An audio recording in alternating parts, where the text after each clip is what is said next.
अस्सलाम वालेकुम नाज़रीन, प्रोग्राम न्यूज़ नाइट के साथ मैं हूं आपका मेज़बान तैयब सैफ। तब्दीली सरकार ने कहा था कि कुछ भी हो जाएगा, आवाम को सहूलियत फ़राहम की जाएगी। दावे जो हैं वो पूरे होते हुए दिखाई नहीं दिए और ख़ास तौर पर अगर हम हेल्थ की बात करते हैं तो ये शोबा काफ़ी हद तक निगलेक्टेड दिखाई दिया इस गवर्नमेंट के दौर में। आम लोगों को शिकवे शिकायत रहे कि अद्वियात की कीमतों के ऊपर हुकूमत का कोई कंट्रोल नज़र नहीं आ रहा, जबकि हुकूमत कहती है कि हमारा कंट्रोल बरकरार है और हम तमाम तर चीज़ों को अपने हिसाब से मॉनिटर भी कर रहे हैं और कंट्रोल भी कर रहे हैं। इस वक्त मैं मौजूद हूँ बहावलपुर की मेडिसिन मार्केट के अंदर और ये BVH के बिल्कुल सामने है, जहाँ पर शहरियों की एक बड़ी तादाद रोज़ाना अद्वियात भी लेती है और यहाँ पर कुछ लोग ऐसे भी होते हैं जो रोज़ाना की बुनियाद पर अद्वियात लेने वाले होते हैं। तो हम इनसे बात करते हैं कि आखिर अद्वियात की कीमतों में कितना इजाफा हो चुका है और कौन कौन सी अद्वियात महंगी हो चुकी है। फार्मासिस्ट से भी बात करेंगे, मेडिकल स्टोर एसोसिएशन से भी बात करेंगे, तमाम लोगों से बात करेंगे और इस चीज़ का अहाता करेंगे, निचोड़ निकालेंगे कि आखिर इस चीज़ का हल क्या है और अद्वियात महंगी क्यों होती हैं। आइए शहरियों से बातें करते हैं। सर, हमारे साथ कुछ शहरी मौजूद हैं, से बात करते हैं। भाई ये बताइएगा कि कितनी अद्वियात ऐसी हैं जो महंगी हुई हैं या आपने कोई पहले दवाई ली थी और अब महंगी हुई है? इतनी महंगी हो गया कि पहले हम 5 दिन के लेने आते थे तो वहीं बिल बनता था, अब 1 दिन के लेने आते हैं तो वहीं बिल बनता है और मिलती भी नहीं है मेडिसिन बाजार में। अब करें तो करें क्या? नहीं मिलती क्यों नहीं है? क्या कोई खास लोग इसको स्टॉक कर लेते हैं? क्या स्टॉक कर लेते हैं? स्टॉक के हमारे मुल्क में आम वो मिंट लगाता है, सब उठा के ले जाते हैं, फिर महंगी करके बेचते हैं। अब तो बाजार में मेडिसिन का नाम नहीं है। तो अगर मेडिसिन का नाम नहीं है तो फिर ये बाजार में फरोख्त कैसे हो रही है? ब्लैक में तो आपने शिकायत की किसी को? आपने किसको शिकायत करें? सारे तो मिले हुए हैं, इमरान तक सारे मिले हुए हैं। नहीं, अब आप किस चीज़ की दवाई लेने हैं? ब्लड प्रेशर की लेने आए, शुगर की लेने आए, किस चीज़ की दवाई लेने आए हैं आप? शुगर आम है आजकल, ब्लड प्रेशर आम है, परेशानी की वजह से हर घर में टेंशन है, आटा मिलता नहीं है तो हर किसी को ब्लड प्रेशर है, शुगर है तो उसकी मेडिसिन लेता है। शुगर की पहले इतनी सस्ती थी दवाई ना कि 500 में 2 महीने की मिल जाती थी, अब इतनी महंगी हो गया कि नाम नहीं मिलती नहीं है मेडिसिन। अच्छा सर, ये बताइएगा अद्वियात का क्या मामला है? पहले किस रेट पे लेके जाते थे, अब किस रेट पे है? हमें तो बहरहाल जो मेडिसिन वगैरह मिल रही हैं उस बारे में ठीक है, मानते हैं महंगाई है, लेकिन जैसे वक्त गुजरता जाएगा इंशाअल्लाह हमें पूरी उम्मीद है कि ये जो हमारी कम पूरी हो जाएगी, रेट्स कम हो जाएंगे, हमें पूरी उम्मीद है। ये रेट्स कैसे कम होंगे? मतलब हुकूमत कम करेगी या मेडिकल स्टोर वाले करेंगे? नहीं, ये तो हुकूमत का काम है कि इन्हें हैंड ओवर, हुकूमत का काम है जो इनके साथ हेल्प करे, ठीक है ना। और इंशाअल्लाह हमें तो उम्मीद है कि कम होगा सिलसिला, बढ़ेगा नहीं। बड़े क्यों आपको उम्मीद है? आखिर क्या वजह? कोई तो वजह होगी सर। कोई चीज़ एक चीज़ महंगी है, उसमें कमी के लिए थोड़ा टाइम फ्रेम चाहिए हमें, ठीक है। जब उसे हम काम करने का मौका देंगे तो ज़ाहिर ऑटोमेटिक हमारे लिए भी भला होगा, हमारे मरीजों का भी भला होगा, सर का। मतलब आप कह रहे हैं कि हुकूमत की गिरफ्त नज़र आ रही है, हमें एतमाद करना चाहिए। हमें एतमाद 2 साल से ज़्यादा हो गया सर, ठीक है 2 साल। एक चीज़ बहुत ज़्यादा फॉल्ट, उस चीज़ में थोड़ा सा टाइम तो लगता है सही करने को। ये तो नहीं है कि अल्लाह का चिराग तो नहीं कि हम फ़ौरन अगर काम सही हो जाएगा हमारे लिए। हमें भी कुछ टाइम उसे देना चाहिए ताकि वो भी कुछ हमें दिखाए।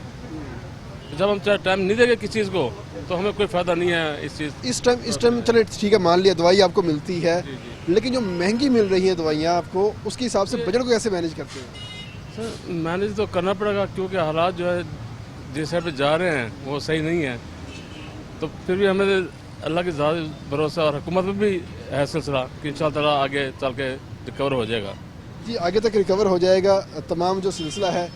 लोग जो हैं पर उम्मीद भी नज़र आ रहे हैं। कुछ हद तक वो कह रहे हैं कि हुकूमत को कुछ हद तक टाइम देना चाहिए ताकि वो अपनी चीज़ों को कंट्रोल करे और चीज़ों को जैसे ही वो कंट्रोल करेंगे उसके साथ ही जो बेहतरी है वो आना शुरू हो जाएगी।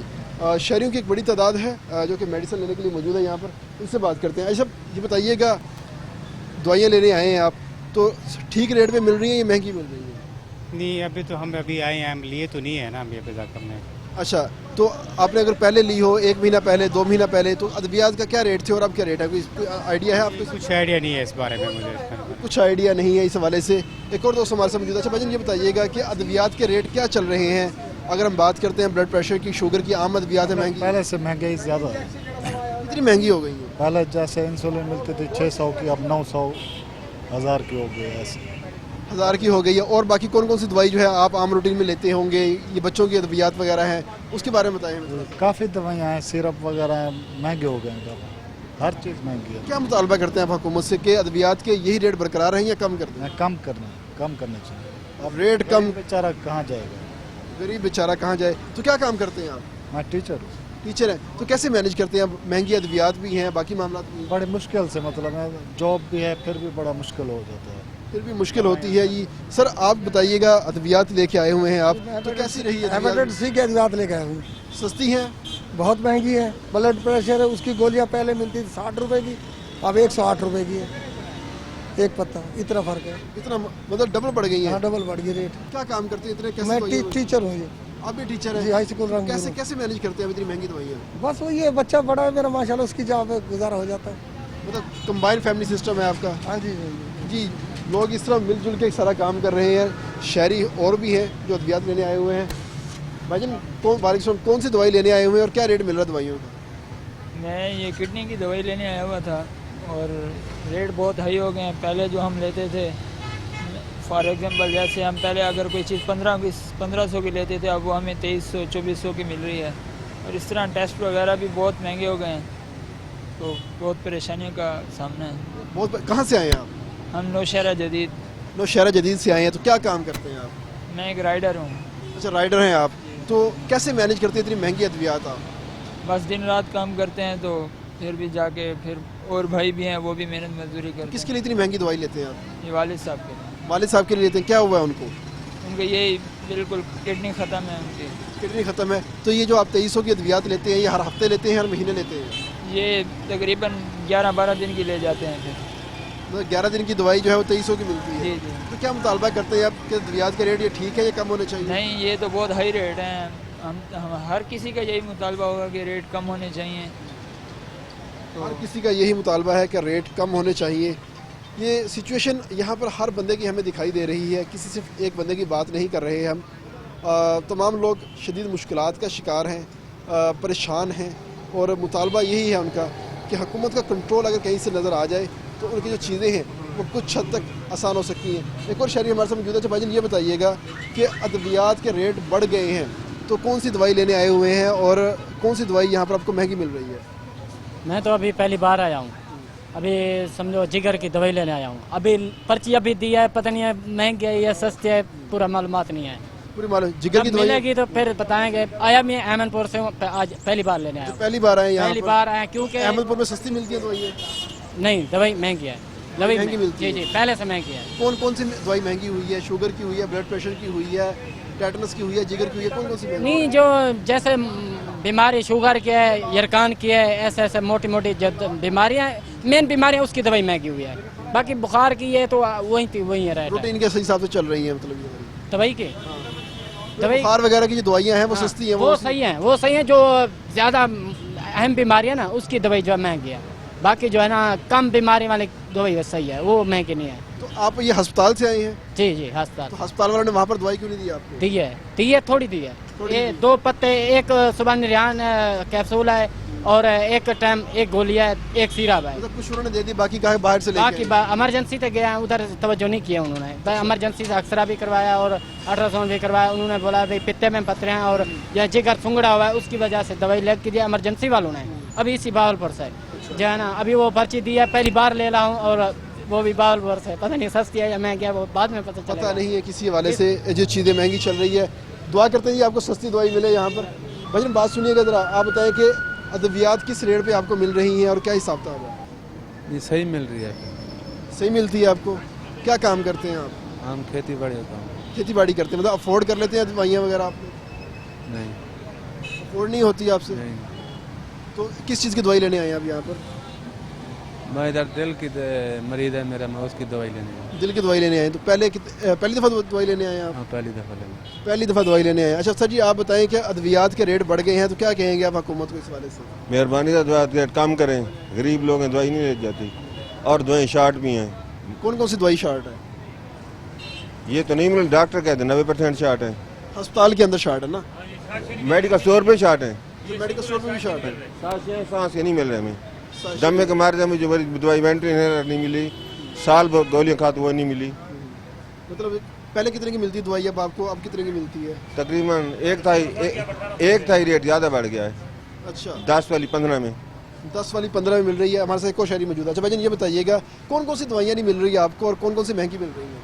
बहुत सी दवाइयाँ महंगी कर रही हैं इन्होंने, और इन्होंने जो दवाई जो पहले चल रही वहाँ वो नहीं मिल रही। इन्होंने बहुत जुल्म किया, इन्होंने 10-12% इन्होंने दवाइयाँ बढ़ा दी हैं।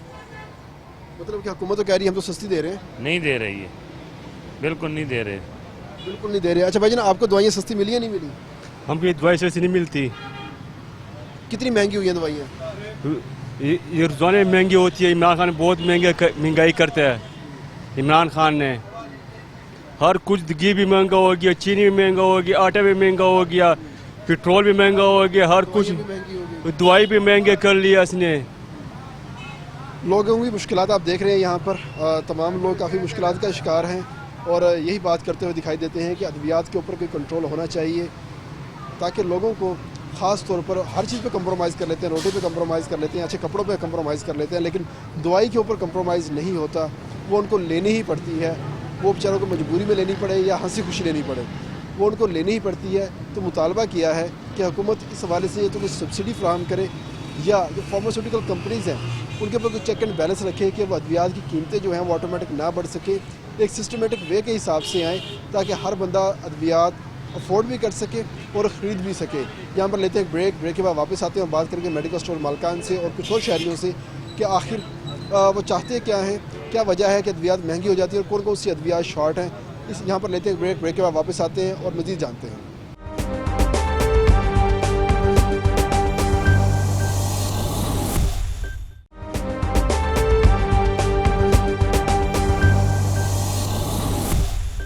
शहरियों से बात कर चुके हैं, बहुत ही बुरा हाल है। कहीं मेडिसिन शॉर्ट है, कहीं महंगी हो चुकी है, कहीं मिल नहीं रही, कहीं लोगों के पास पैसे नहीं हैं। एक बेचारगी सी देखने को मिलती है हमें।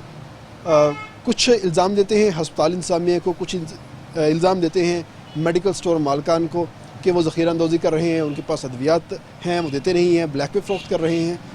आखिर ये मामला है क्या? अद्वियात महंगी हो कहाँ पे रही हैं? इस वक्त हम मौजूद हैं एक फार्मेसी पे जहाँ पर कुछ मेडिकल स्टोर मालकान, फार्मेसी मालकान हमारे साथ मौजूद हैं, इनसे बात करते हैं। अच्छा भाईजान, सबसे पहले ये बताइएगा कि आखिर क्या वजह है अद्वियात महंगी हो रही हैं, क्या इशू है, आखिर क्यों महंगी हो रही हैं? महंगी इस वजह से हो रही है कि आधी से ज़्यादा मेडिसिन यहाँ पे मुल्क में शॉर्ट है। इस वजह से लोग जो हैं वो ब्लैक में करते हैं, कंपनी से माल अवेल नहीं होता। आधी मेडिसिन लिखवाते हैं जिसमें से आधा स्टॉक आता है, वो भी क्रेडिट पे। अब तो हमें 15% मार्जिन देना पड़ता है, वो डिस्काउंट देना पड़ता है, उससे हमारे मेडिसिन के अलग वो जो है मेडिकल स्टोर के खर्चे अखराजात पूरे नहीं होते। बट ये है कि हमें अखराजात आपके पूरे नहीं होते तो फिर आप महंगी दवाई बेचते हैं या ब्लैक में फ़रोख्त करते हैं, क्या करते हैं फिर आप? ब्लैक में फ़रोख्त नहीं, हम ये कहते हैं, कोशिश करते हैं कि कस्टमर को ज़्यादा से ज़्यादा अवेल करके दें। बट ये है कि आधी से ज़्यादा मेडिसिन शॉर्ट्स होती हैं, वो कहते हैं कि आप यहाँ से ब्लैक करें। कौन कौन सी शॉर्ट है? फॉर एग्जांपल अगर हम बात करते हैं ब्लड प्रेशर की, शुगर की, हार्ट की या इसकी मिर्गी की, कौन सी अद्वियात हैं शॉर्ट हैं इसमें? ये तो सारी अपर लेवल की मेडिसिन है। नॉर्मली जो हम यूज़ करते हैं पैराडोल, डिस्प्रिन, ये शॉर्ट है। पैराडोल यहाँ से आधी से ज़्यादा मेडिसिन अफगानिस्तान जा रही है। हम लोग पहले जो यहाँ से परचेज़ करते थे, स्टॉक इंडिया से परचेज़ करते थे, वो इम्पोर्ट बंद हुई हुई है। जब इम्पोर्ट बंद होने की वजह से आधा स्टॉक हम बाहर के मालिक से परचेज़ करें, वो हमें डॉलर्स में परचेज़ करना पड़ता है। इस वजह से मेडिसिन आधे से ज़्यादा रेट मतलब जो पाकिस्तान की हमारी फार्मास्यूटिकल कंपनीज़ हैं वो हमारी मुल्क की ज़रूरत को पूरा नहीं कर सकती? नहीं कर सकती, बाहर से लेना पड़ता है हर हाल। बाहर से लेना पड़ता है। ये है कि अब इंडिया से इंपोर्ट बंद कर दिया है, इसलिए अब वह बाहर से अमेरिका वगैरह से परचेज़ करना पड़ता है। इस वजह से मेडिसिन और रेट बढ़े, हमें वो जो यूरोप में परचेज़ करना पड़ता है। इस वजह से आधी से ज़्यादा मेडिसिन शॉर्ट भी होती है, वो अभी भी पूरा नहीं कर पाते बाहर से परचेज़ करने के बाद। अच्छा भाई, ये बताइएगा जब ये पूरा ही नहीं हो पा रहा मामला तो फिर आखिर लोगों ने तो खानी है ना। ये कौन सा धनिया है, चीनी है या और मामलात हैं जो लोग खाना कम कर देंगे या फ्रूट है ये खाना छोड़ देंगे, ये तो लेना ही लेना ना। तो फिर कैसे मैनेज करते हैं लोग, या आप लोग कैसे उनको अद्वियात पूरी करके देते हैं? सर देखें, बात यह है कि अब जैसे ही एक हमारे पास पेशेंट आता है तो पेशेंट की प्रिस्क्रिप्शन पे बहुत सी ऐसी मेडिसिन लिखी हुई होती हैं जो कि शॉर्ट होती हैं, आ नहीं रही होती। अब उसको हमने मैनेज करना होता है। उसको मैनेज करने के लिए ये करते हैं कि हम लोग या तो डॉक्टर से कॉल करते हैं कि वो इसका अल्टरनेट दे दें, तो हम उसको अल्टरनेट दे देते हैं। और बिंग फार्मेसी सर हम उनसे कंसर्न करते हैं और टोटल कोशिश करते हैं कि हम उसको चेंज कर, मतलब उनसे मशवरा करके वो चेंज करके दें। अदरवाइज़ बाज़ का बहुत ऐसा होता है कि वो डॉक्टर भी प्रिस्क्रिप्शन चेंज नहीं कर रहे होते और वो मेडिसिन पेशेंट को नहीं, क्यों नहीं प्रिस्क्रिप्शन चेंज करते? क्या उनका क्या मामला होता है? आखिर वो एक ही खास ब्रांड को लिख के दे रहे होते हैं। सर वो उनका फार्मास्यूटिकल कंपनीज या उनका ही होगा, वो अल्लाह बेहतर जानते हैं, उस बारे में कमेंट नहीं करूँगा। लेकिन ये है कि स्पेसिफिक फार्मास्यूटिकल कंपनीज हैं और फिर उनके आइटम के भी शॉर्ट रहते हैं। अब जैसे भाई ने बात की, बहुत कॉमन मेडिकेशंस हैं। अब एंजीसाइड की बात कर लेता हूँ, दिल के मसले में यूज़ होती है, दिल के जिन लोगों जिसको हम कहते हैं सर माइक्रो इन्फेक्शन वगैरह में। तो अब ये है कि वो मेडिसिन नहीं आ रही। अब जिसको चेस्ट में इन्फेक्शन हुआ, थोड़ा सा उसको दर्द हुआ, दिल का दर्द से हम कहते हैं, तो वो उससे नहीं मिलती। अब वो पेशेंट बेचारा ढूंढता फिरता है। अब यकीन नहीं करेंगे दिन में हमारे पास कितने लोग ये मेडिसिन ढूंढने के लिए आते हैं। लोग कहते हैं कि आप महंगी दवाइयाँ देते हैं, आप देते हैं महंगी दवाइयाँ? नहीं सर, ऐसा हो ही नहीं सकता, पॉसिबल ही नहीं है। आप देखें एक मेडिसिन पे प्रिंटेड रेट आता है, सपोज एक मेडिसिन का रेट 100 रुपये है, तो हम इसे 100 से ऊपर बेच नहीं सकते, टोटली इलीगल है। तो महंगी वाला तो कंसेप्ट है नहीं। अब ये है कि जो अगर कुछ दुकानदार ऐसे हैं जो ब्लैक में रख लेते हैं, अपने पास शॉर्ट कर लेते हैं। अगर हम कोरोना सीज़न की बात करते हैं तो पहले मास्क वाफर पड़े होते थे, दुकानदार भी ऐसे ही दे देता था अगले बंदे को मास्क। अब मास्क भी वो सोने की पुड़िया समझ के दिए जाते हैं और महंगे दिए जाते हैं। तो ये तो एक साफ छोटी सी एग्जांपल है हमारे पास। तो मेडिकल स्टोर मालिकन कैसे ब्लैक करते हैं और ब्लैक को कैसे फरोख्त करते थे? सर देखें, ब्लैक एटलीस्ट चीज़ ब्लैक नहीं होती। ब्लैक इन अ सेंस, हमारे सेंस में ब्लैक ये होता है जो चीज़ शॉर्ट हो जाए, मीन्स जो चीज़ कंपनी से नहीं आ रही, हम उसको कहते हैं वो ब्लैक है, मतलब वो नहीं आ रही। अब डेफिनेट सी बात है, कुछ दुकानदार ऐसे हैं जो उसका गलत मिसयूज़ करते हैं, मैं ये कह सकता हूँ, हमारी कम्युनिटी के लोग हैं। लेकिन जो असल चीज़ है वो ये है कि जो रेट लिखा हुआ है, एटलीस्ट हम लोग यहाँ पे हमारी जो कम्युनिटी है उसको उस पर ही सेल आउट करते हैं। अब जो आपने मास्क की बात की, अब मास्क डेफिनेट सी बात है आपके सामने था, मास्क की शॉर्टेज हो गई। अब पाकिस्तान में अब तो मास्क बन रहे हैं, मास्क बहुत सस्ते भी बिक रहे हैं। तो अब ये था कि जैसे ही मास्क मार्केट में जिस रेट से हमें आया, सपोज अगर हमें 7 रुपये का आ रहा है, डेफिनेट सी बात हम 10 रुपये का उसे सेल आउट करेंगे। तो हमें पीछे से क्यों चीज़ महंगी आती है तो फिर हमें को महंगी सेल करनी पड़ती है। अगर पीछे से चीज़ महंगी आती है उसके ऊपर गवर्नमेंट का कोई कंट्रोल नहीं है, कंपनीज़ के ऊपर कोई चेक एंड बैलेंस नहीं है कि जी ये चीज़ आपकी कॉस्ट तो इतने की आती है लेकिन आप इतने की फ़रोख्त कर रहे हैं। गवर्नमेंट का कोई चेक एंड बैलेंस है? सर गवर्नमेंट का तो काम है, गवर्नमेंट पॉलिसी बनाती है और गवर्नमेंट का ये काम है वो प्राइसेस को मैनेज करें, मेंटेन रखें। अभी रिसेंटली हमने न्यूज़ में सुना है प्राइसेस बढ़ी हैं और प्राइसेस बढ़ के हमारे पास आ भी गई हैं। मैं आपको कॉमन मेडिसिन दिखा देता हूँ। हमारे पास CSE मेडिसिन पड़ी है जो कोविड के दिनों में बहुत ज़्यादा यूज़ हुई। अब ये इसकी जो कल मेरे पास जो नया इस पर स्टॉक आया है वो 180 रुपीज़ के हिसाब से है, हालांकि वो पहले 160 रुपीज़ की थी। तो ये देख लें, ये कॉमन मेडिसिन है। तो गवर्नमेंट को चाहिए कि वो रेट्स पे कंट्रोल रखे, चेक एंड बैलेंस रखे। हालांकि रखना भी चाहिए लेकिन वो रख नहीं रहे या शायद रख नहीं पा रहे अब ये। लेकिन ये है कि रेट्स, ये मेडिसिन है, इसके अलावा शुगर की मेडिसिन हैं, ये ग्लूकोफेज आपके सामने पड़ी है, इसका रेट अपडेट हो गया। शुगर है, अब देखिए कॉमन चीज़ है, एक कॉमन बनने की ज़रूरत है। अब जो बंदा ग्लूकोफेज यूज़ करता है उसने डेफिनेट से बात है वो लेनी है। अगर मैं आपसे पूछूं कि मुझे आप परसेंटेज में बताएं कि कितने परसेंट मेडिसिन की कीमतें बढ़ चुकी हैं और कितने परसेंट बढ़ी हैं, तो आप क्या कहेंगे? सर देखें, according to government 294% prices hike हुए, जो प्राइसेस बढ़े, और ऐसा ही कुछ है। अब जैसे ही हम स्टॉक नया लेके आते हैं तो हमारा अगर एक बिल 50,000 का होता है तो वो 70,000 पे चला जाता है। अपना बजट उन्होंने उतना ही रखा है, मेडिसिन कम दिन की ले ली है उन्होंने, अल्टीमेटली उनको दोबारा वापस आना पड़ेगा। तो ऐसे मामलात के ऊपर हम क्या सोल्यूशन दे सकते हैं आवाम को, शहरियों को, कि अगर अद्वियात महंगी हो गई हैं तो उनको क्या करना चाहिए? क्या जेनेरिक लेनी चाहिए उनको या जो डॉक्टर ने लिख के दे दिया वही लेनी है? सर बीइंग फार्मासिस्ट तो मैं ऑलवेज रिकमेंड करूँगा कि हमें जेनेरिक पे रहना चाहिए, क्योंकि जेनेरिक में ये होता है कि हमें एटलीस्ट फार्मासिस्ट के तौर पे हमारी रिस्पॉन्सिबिलिटी है कि हम अपनी कम्युनिटी को सस्ती और म्यारी दवाई दें, ना कि ब्रांड स्पेसिफिक मेडिसिन दें। तो इसको थोड़ा सा इम्प्लीमेंट करने की ज़रूरत है। जेनेरिक जब से प्रिस्क्रिप्शन पे आना शुरू हो जाएगा तो उससे ये होगा कि जो हमारी कम्युनिटी है, जो हमारे कॉमन लोग हैं, उनकी पॉकेट पे इतना असर नहीं होगा। हम उनको उसमें इकोनॉमिकली और सस्ती और म्यारी दवाई दे सकते हैं। सस्ती और म्यारी दवाई दे सकते हैं। एक और हमारे साथ जो मेडिकल स्टोर वाले हैं हमारे साथ मौजूद, इनसे बात करते हैं। अच्छा भाई, ये बताइएगा कि आपके पास किस तरह के लोग आते हैं और किस तरह की अद्वियात आपसे मांगी जाती हैं और उनके रेट्स की अगर हम बात करते हैं वो कितने बड़े हैं? यहाँ पे ज़्यादातर हमारे पास शुगर और हार्ट पेशेंट आते हैं जो रेगुलर चलते हैं, क्योंकि उन्हें उनका रेगुलर मेडिसिन ही चलनी होती है।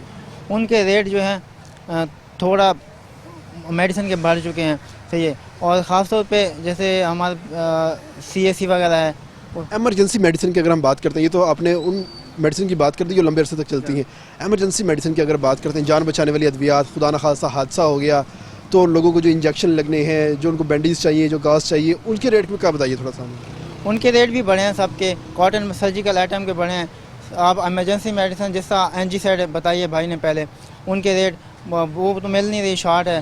तो वो अब पेशेंट को वो चाहिए, कहते तो हमने ब्लैक हम दे नहीं रहे, अब होगी तो हम देंगे पीछे से, वो बिल्कुल एमरजेंसी मेडिसिन है। और भी शुगर की तो रेगुलर चल रही है, बाकी पेन किलर पैनाडोल वगैरह ये चीज़ भी महंगी हो गई हैं। GVM शुगर की है, उसके रेट भी बढ़ चुके हैं। 5-6 आइटम जो है हमारे बिल्कुल अभी। अगर कोई बंदा आपको कहे आके भाईजान मुझे ये दवाई चाहिए, मेरे लिए बड़ी इमरजेंसी है, आपके पास ना हो, मार्केट में हो, तो आप क्या करेंगे? हमारे पास ना होगा हम यही कह सकते हैं अल्टरनेट दूसरी कंपनी का अगर आप कहें तो हम आप दे सकते हैं, क्योंकि अल्टरनेट तो हमारे पास मौजूद होते हैं, इतनी सारी कंपनी है। तो हम ये भी उनको कहते हैं कि भी आप कहें तो इसमें इसी साल्ट में, इसी फार्मूले में और सस्ती मेडिसिन है और कंपनियों की, वो हम दे सकते हैं। टेटनस का इंजेक्शन सस्ता सा इंजेक्शन है, आम नॉर्मल इस्तेमाल होता है किसी भी रगड़ में, किसी भी चोट के अंदर, कितना महंगा हो? वो हो गया तकरीबन 15% हो गया। एमेटेट इंजेक्शन था उसका नाम है, वो एमसन कंपनी का है, वो तक हम 35 का देते थे, अब 50 तक जाके पहुँचा है। 59 का अभी हो गया, मतलब डबल हो चुका है ये भी। बिल्कुल। मतलब कोई चीज़ ऐसी है जो सस्ती है आपके पास? नहीं, अभी रेट कम नहीं हो रहा, जिसके यहाँ बढ़ रहे हैं, बल्कि आए दिन नए रेट होते हैं। हमने तो पेशेंट वगैरह से भी हमें तो बहस से बात होती है, वो कहते हैं कल हमने इतने के लिए थे, आज इतने के रेट हो गए, ये हो कैसा होता है, एक दिन में इतने रेट। उनको ये पता नहीं कि हमें कंपनी वाले आए दिन नए रेट दे रहे हैं। दोबारा फिर से बात करते हैं। अच्छा भाई ये बताइएगा, आपने कहा कि हमें बाहर से मंगवानी पड़ती है, इंपोर्ट करनी पड़ती है तो महंगी होती है, तो पाकिस्तानी कंपनीज़ की इतनी इस्तात ही नहीं है या वो जानबूझ के नहीं बनाती? सर वो जानबूझ के तो बना सकती है, बट ये है कि बनाती नहीं है।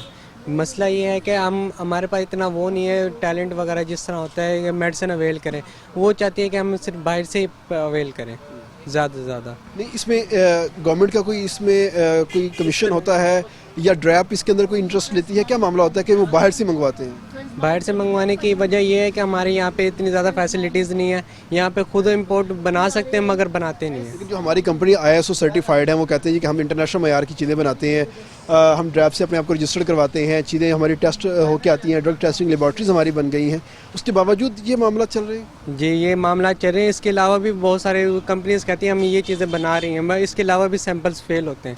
पिछले दिनों ऑगमेंटिन का सैंपल फेल हुआ है, उसके तकरीबन आधे से ज़्यादा सिरप ख़राब निकले जो सैंपल फेल हुआ। उसके अलावा हाइड्रोलिन खांसी का सिरप है शुगर फ्री, वो पिछले दिन सैंपल फेल हुआ है। बहुत सारी मेडिसिन है जिनके सैंपल्स फेल हो जाते हैं, मॉक्सिल सिरप वगैरह उसके भी सैंपल जब सैंपल फेल हो जाते हैं तो उसके बाद आप लोग क्या करते हैं कि चीज़ें उठा के कंपनी को वापस कर देते हैं, ये कस्टमर को बेच देते हैं, चले यार जान छूट रही है, पैसे आ रहे हैं?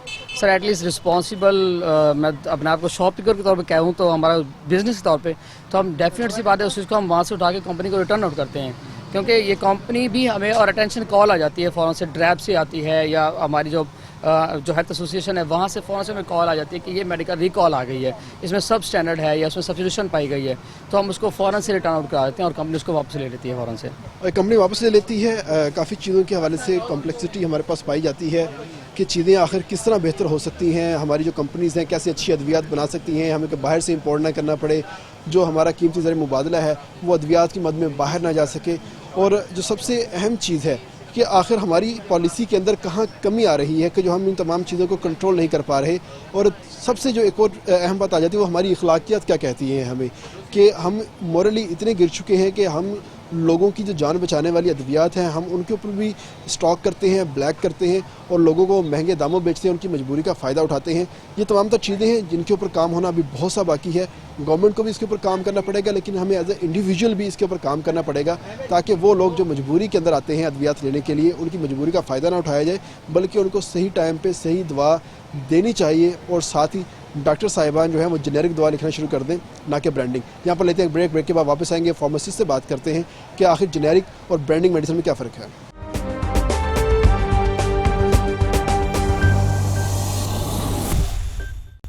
जी प्रोग्राम में एक दफ़ा फिर आपको खुशामदीद कहते हैं। हमने शहरियों की बातें सुनी हैं, बहुत परेशान दिखाई दिए हैं हमें तमाम लोग। कोई बेचारा नुस्खा लेके फिर रहा है तो किसी की जेब में पैसे नहीं है। एक दवाई की कीमत अगर पिछले हफ्ते पिछले महीने कुछ और थी तो आज उसके अंदर 300 से 400 गुना इजाफा हो चुका है।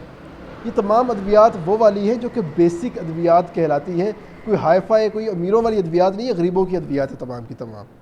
आखिर ये अद्वियात महंगी होती क्यों हैं, हुकूमत का इसके ऊपर कंट्रोल क्यों नहीं है, आम लोगों के पास अद्वियात की जो रसाई है वो इतनी आसान क्यों नहीं है, इन तमाम चीज़ों पर बात करने के लिए हमारे साथ मौजूद है फार्मासिस्ट। तो मेहरान भाई बताइएगा, आखिर ये अद्वियात महंगी क्यों होती चली जा रही हैं, पहले सस्ती क्यों थी और अब क्यों महंगी हुई है? जो मौजूदा है रुपए की कदर में कमी आई है, जिसकी वजह से पाकिस्तान में महंगाई का एक तूफ़ान आया है।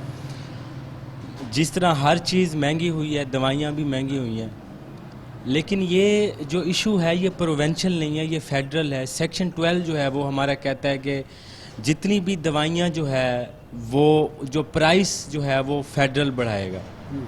अब उसमें जैसे रुपए की कदर में कमी आई, नहीं चले ठीक है, मान लिया सुबह ही हुकूमत का कोई काम नहीं है, इसके अंदर फेडरल बढ़ा रहा है, अगर फेडरल बढ़ा रहा है तो उसका कोई तरीकाकार तो होगा ना कि बस दिल किया उठाया और बढ़ा दी। नहीं, उसमें थोड़ा सा चेक एंड बैलेंस मैं मानता हूँ ज़रूर करना चाहिए। एक कंपनी एक प्रोडक्ट जो है वो 50 रुपए में बना रही है और वही प्रोडक्ट दूसरी कंपनी जो है वो 500 रुपए में बना रही है।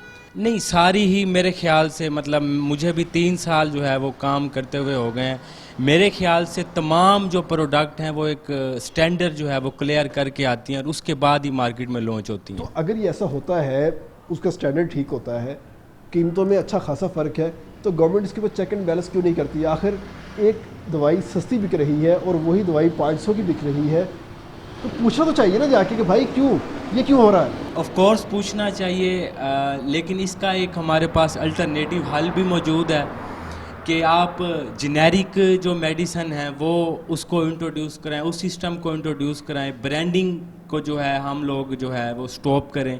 जैसे ही पेशेंट जेनेरिक की तरफ आएगा, हम फार्माको इकोनॉमिक में एक टर्म इस्तेमाल करते हैं, फार्माको इकोनॉमिक फार्मेसी में एक टर्म इस्तेमाल होती है, जिसमें हम लोग ये करते हैं कि जिस जो पेशेंट आता है अगर वो गरीब है तो उस हिसाब से हम मैनेज करके वही दवाई 200 में दे सकते हैं जो आम हालात में उसे 2000 की पड़ रही है।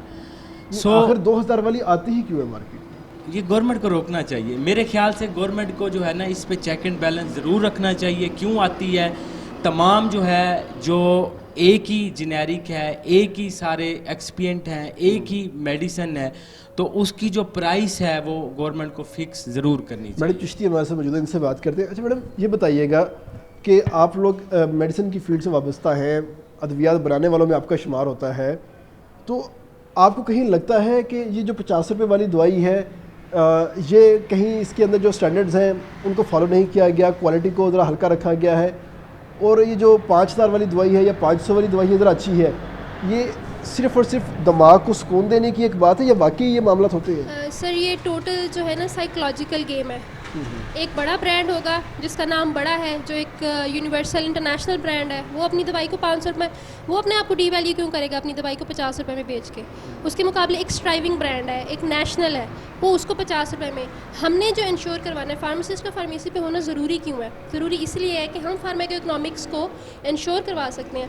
आप डॉक्टर से प्रिस्क्रिप्शन लिखवा के आए जेनेरिक, हमें पता हो हमने सॉल्ट क्या देना है, हम देखेंगे कि आपका सोशल स्टेटस क्या है, ठीक है? फार्मेसी पे डिफरेंट सोशल स्टेटस के लोग आते हैं, तो जो वो रिक्वायरमेंट होगी हम उसको पूरा करते हुए, और ऐसा नहीं होता कि अगर एक 50 रुपये की और एक 500 रुपये की कि उनकी क्वालिटी में फ़र्क हो। कभी भी गलत दवाई, जाली दवाई मार्केट में नहीं आएगी। ड्रैग का काम ही यही है, ड्रग रेगुलेटरी अथॉरिटी पाकिस्तान इस चीज़ को इंश्योर करती है। और फिर यहाँ बहावलपुर में भी देखें, DTL ड्रग टेस्टिंग लेबॉर्ट्री, आप एक सॉल्ट को बाकायदा डिफरेंट टेस्ट से गुजारते हो। अच्छा। और जब वो टेस्ट पॉजिटिव आते हैं, that means both the medicines are same with the same effects. It's all about psychology. कि मैंने महंगी वाली दवाई ली है, मुझे आराम जल्दी आ जाएगा, मुझे जल्दी आराम आ जाएगा। ये बेसिकली अच्छा ये कहाँ पे लाकर है? काउंसलिंग में रहकर है। फार्मासिस्ट है नहीं फार्मेसीज पे, अस्पतालों में बेड पे फार्मासिस्ट नहीं है। आपको डॉक्टर ने तो आपको लिख के दे दी प्रिस्क्रिप्शन, आपको कौन काउंसिल करेगा? कौन बताएगा कि यही दवाई भाई परेशान ना हो, you can be treated with the lesser amount. हाँ, कुछ भी नहीं होता, कुछ भी। वी हैव सॉल्ट्स जो कि आपको यही सॉल्ट कम पैसों में मिल जाएगा। सर ये काउंसलिंग बड़ी ज़रूरी है। अच्छा, पाकिस्तानी जो सॉल्ट हैं, ये जो फार्मूलाज हैं और इंटरनेशनल जो फार्मूलाज हैं, उसमें कोई फ़र्क है? सर कोई फ़र्क नहीं होता। देखें हमारे ना फार्माकोपियाज होते हैं, USP होता है, यूनाइटेड स्टेट्स फार्माकोपिया, नेशनल फार्मूलेरी, ये डिफरेंट बुक्स हैं।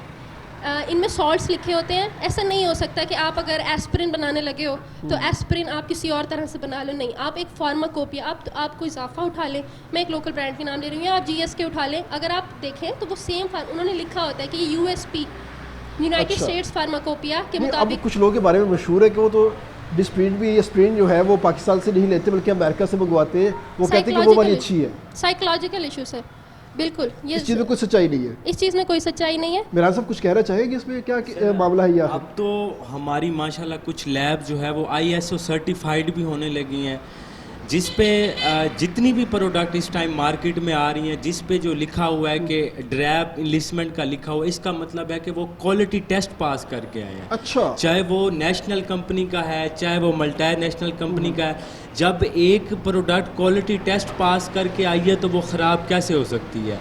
जैसे मैम ने बड़ी अच्छी बात की, ये साइकोलॉजिकल गेम है।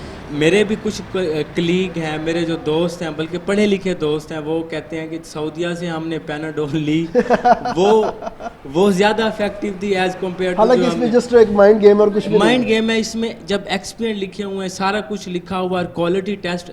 और मैं आपको ये बात भी बता दूं, जब से DTL आई है, we are have much more developed lab as compared to even most South Asian country। India से भी हमारी जो लैब्स हैं वो ड्रग टेस्टिंग लेबॉर्ट्री की सूरत में बहुत अच्छी हैं।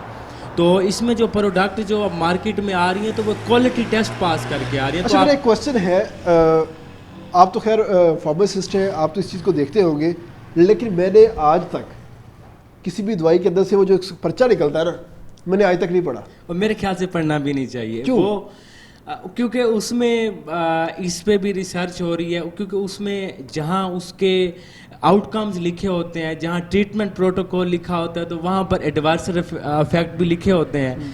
तो मोस्टली पेशेंट जो है वो मेरे पास फार्मेसी पे आते हैं कि ये कर रहा है। अच्छा। मैंने कहा डोंट, हम लोग जब भी कोई ट्रीटमेंट प्रोटोकॉल अडॉप्ट करते हैं तो हमारे वहाँ पर जो हमारी जो ट्रीटमेंट जब हम कर रहे होते हैं तो वहाँ पर हम देखते हैं कि पेशेंट रिकवर्ड हो रहा है एज साइड इफेक्ट, और उनका जो है हम बैलेंस करते हैं। अगर साइड इफेक्ट कम है और पेशेंट जो है वो ट्रीट भी हो रहा है तो हम चाहते हैं ये प्रोडक्ट जो है वो चली जाए। जी मैडम, आप क्या कहना चाहेंगी इस पे? क्या ऐड करना चाहूँगी, बिल्कुल इस तरह से कहते हैं ना, गूगल से अपनी बीमारी को सर्च नहीं करना चाहिए। अच्छा। कोई भी बीमारी गूगल पे सर्च ना करें, आपको लगता है कि सारी बीमारियां आपको ही हैं। The man who was hospital? Yes, a layman. You shouldn't stuff your head with the things you do not know. तो ये जो पेपर होता है मेरा ख्याल है लेमैन के लिए नहीं होता, इसके लिए फार्मासिस्ट काउंसलिंग आपको डॉक्टर ने लिख के दे दी, आप सेटिस्फाई हैं कि आप एक अच्छे डॉक्टर से दवाई नहीं, आप फार्मासिस्ट इसलिए कह रहे हैं कि आम बंदे को पता ना चल जाए। ऐसी कोई बात नहीं है, हमने काउंसल करना है ना, हमने अब आम बंदे देखिए, अगर मैं पढ़ गया, उतना पता होना चाहिए। अगर मैं पढ़ गया तो आपकी क्या जरूरत होगी? ऐसी बात नहीं है, नहीं, आपके और मेरे पढ़े हुए में डिफरेंस होगा। अच्छा। मैं जिस तरह आपको काउंसल कर सकती हूँ, आप खुद अपने ब्रेन में पता नहीं क्या क्या चीजें मेड अप कर लेंगे। जैसा आपने कहा है कि अब देखें, एक पेशेंट जो है वो 2 दवाइयाँ जो है एक साथ ले रहा है। एक दवाई जो है, अब उसका जो एडवर्स इफेक्ट जो आम बंदे ने पढ़ा था वो लिखा हुआ था कि ये हेडेक काज करता है, लेकिन वो 2 दवाइयाँ ले रहा है, उसका एडवर्स इफेक्ट आ जाता है कि एक्सेस यूरिनेशन है। तो ये सिर्फ फार्मासिस्ट को ही पता होगा कि ये जो है ना ड्रग के इंटरेक्शन की वजह से हुआ। अच्छा।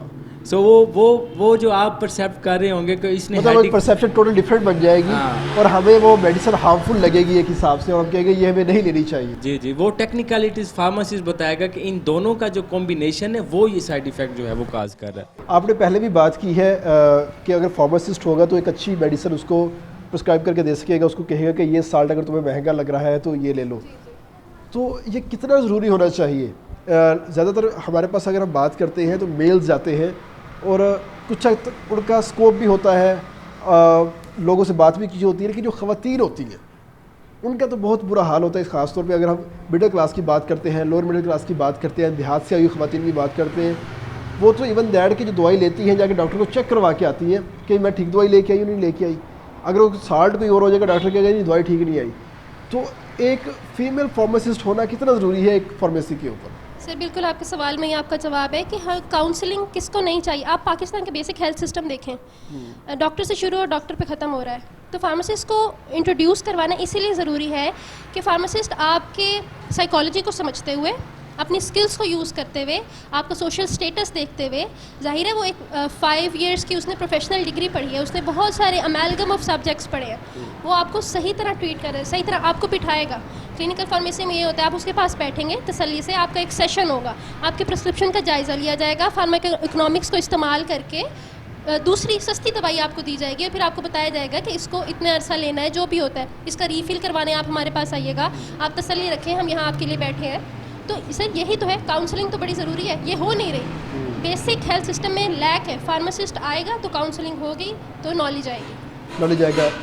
मेरा साहब आपसे आखिरी क्वेश्चन है मेरा, इसमें मैं एक चीज़ ऐड करना चाहूँगा, ये हाउ टू यूज़ मेडिसिन, ये फीमेल्स के प्रॉब्लम्स होते हैं, वहाँ पर फीमेल फार्मासिस्ट का होना इसलिए ज़रूरी है कि सपोज़ एक वेजाइनल टैबलेट जो है वो पेशेंट को दी गई है, तो वो फीमेल ही बेहतर तरीके से बता सकती है, एक और उसको आर भी महसूस नहीं होगी, आर भी महसूस नहीं होगी। मतलब बहुत सारी चीज़ें ऐसी हैं जो फीमेल से ही पर्सनली रिलेटेड होती हैं, तो वो जो है उसके बहुत सारे इशू जो है वो फीमेल फार्मेसी सॉल्व कर देगी।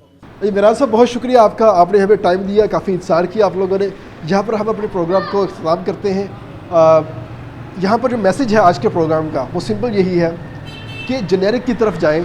अगर कोई एक मेडिसिन डॉक्टर ने आपको लिख के दी है और वो मेडिसिन आपको बहुत महंगी मिल रही है, आपकी जेब इस चीज़ की इजाज़त आपको नहीं देती, तो आप इस चीज़ के डर से दवा लेना जो है वो मत भूलें। आप उसका कोई और सॉल्ट, किसी और कंपनी का सॉल्ट जो आपके बजट के हिसाब से पूरा आता है, आप वो ले सकते हैं और इसी हिसाब से आप अपनी जो चीज़ें हैं वो बेहतर बना सकते हैं और अपनी सेहत को मेंटेन रख सकते हैं, बजाय इसके कि आप डॉक्टर के लिखे हुए नुस्खे के ऊपर जाएं। तो हमारा आज का प्रोग्राम यहाँ पर ख़त्म होता है। इंशाल्लाह जल्द हाज़िर होंगे नए टॉपिक के साथ। अपने मेज़बान तैयब साहब को इजाज़त दीजिए।